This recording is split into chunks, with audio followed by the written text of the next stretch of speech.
नमस्कार साथियों, आप सभी का दिन शुभ हो और आप सभी को कार्तिक पूर्णिमा की बहुत बहुत शुभकामनाएं। कार्तिक पूर्णिमा के साथ ही कार्तिक मास का समापन हो जाता है और इसी के साथ पंचभगु व्रत भी समाप्त होते हैं।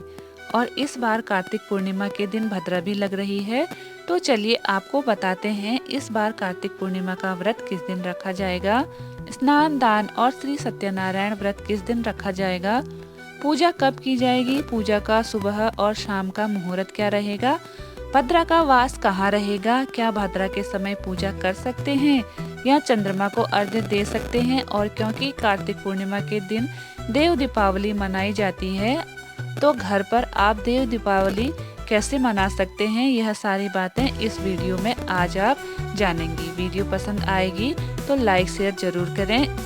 इस बार पूर्णिमा तिथि 4 नवंबर मंगलवार को रात 10:37 से शुरू हो रही है और पूर्णिमा तिथि का समापन 5 नवंबर बुधवार को शाम 6:48 पर होगा। हिंदू पंचांग और उदय तिथि के अनुसार इस बार 5 नवंबर बुधवार को ही पूर्णिमा का व्रत और स्नान दान किया जाएगा। श्री सत्यनारायण भगवान का व्रत भी इसी दिन रहेगा और देव दीपावली भी इसी दिन मनाई जाएगी। वहीं एक दिन पहले यानी 4 नवंबर मंगलवार को मणिकर्णिका स्नान किया जाएगा। ऐसी मान्यता है कि विश्व की प्राचीनतम नगरी काशी में मणिकर्णिका घाट पर स्नान करने से मोक्ष की प्राप्ति होती है। तो वहीं वैकुंठ चतुर्दशी के दिन मणिकर्णिका घाट पर स्नान करने से भगवान भोलेनाथ और भगवान विष्णु दोनों का ही आशीर्वाद प्राप्त होता है। और मणिकर्णिका स्नान वैकुंठ चतुर्दशी के दिन रात्रि के तीसरे पहर में किया जाता है। 5 नवंबर बुधवार को ब्रह्म मुहूर्त सुबह 5:02 से 5:50 तक रहेगा, जिस समय आप किसी पवित्र नदी में डुबकी लगा सकते हैं। ऐसा करना संभव ना हो तो नहाने के पानी में घर पर ही गंगा जल मिलाकर और गंगा जी का मन में ध्यान कर आप स्नान कर सकते हैं। ऐसा करने से भी गंगा जी में स्नान करने का पुण्य फल प्राप्त होता है। सूर्योदय होगा सुबह 6:38 पर और सूर्यास्त होगा शाम 5:42 पर। इस दिन सिद्धि योग भी बन रहा है, जो कि सुबह 11:28 तक रहेगा। बाद में व्यतिपात योग प्रारंभ हो जाएगा।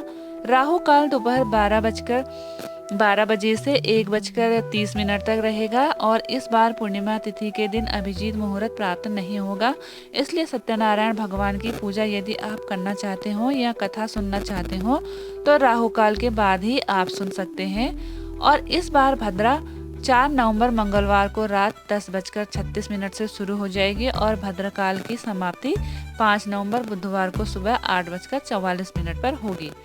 भद्रा का वास स्वर्गलोक में रहेगा, इसलिए यह भद्रा पृथ्वी लोक पर अशुभ नहीं मानी जाएगी। तो भद्रा काल के दौरान आप चाहे सुबह की पूजा हो या दीपदान हो कर सकते हैं। कार्तिक पूर्णिमा के दिन प्रातः काल पूजा मुहूर्त सुबह 5:18 से 6:36 तक रहेगा।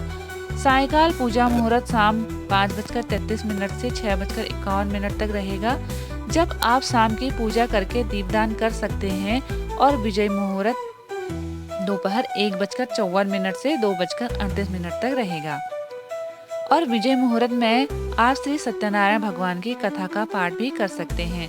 चंद्रोदय होगा शाम 5:27 पर। इस समय आप चंद्र देवता को अर्घ्य देकर अपना व्रत कभी भी खोल सकते हैं। तो 5:27 के बाद कार्तिक पूर्णिमा का व्रत खोला जाएगा। वहीं इस दिन कार्तिक मास के नियमों का भी समापन होता है और जो लोग कार्तिक मास के नियमों का पालन कर रहे हैं उन्हें इस दिन उद्यापन भी करना होगा। तो उद्यापन आप किस तरह करेंगे? कार्तिक पूर्णिमा के दिन आप अपने सामर्थ्य के अनुसार दीपदान करें, जैसे 5, 7, 11, 21 और 51 की संख्या में या इससे अधिक करना चाहें तो वह भी आप कर सकते हैं। जैसे हम दीपावली मनाते हैं उसी तरह से हमें इस दिन भी दीप जलाने चाहिए। इस दिन आप बहते जल में दीपदान कर सकते हैं। आसपास नदी, जलाशय, तालाब के किनारे, मंदिर में या पवित्र वृक्षों के नीचे दीपक जलाने के साथ साथ कार्तिक पूर्णिमा के दिन आप निर्धन लोगों को उनकी सामर्थ्य की सामग्री दे सकते हैं और कोई पवित्र पौधा भी आप इस दिन लगा सकते हैं।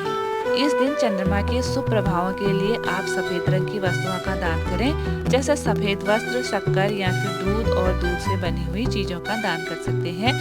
कार्तिक पूर्णिमा के दिन भगवान विष्णु, माँ लक्ष्मी जी, भगवान श्री कृष्ण, तुलसी माता, शालिग्राम भगवान और चंद्र देवता की पूजा का विधान है।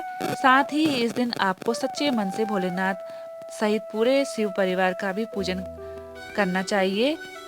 तो यह थी आज की वीडियो। उम्मीद है कि आपको पसंद आई होगी। अगर पसंद आए तो वीडियो को लाइक शेयर जरूर करें और इस प्रकार की जानकारी के लिए हमारे चैनल आस्था और भक्ति को सब्सक्राइब करें। धन्यवाद।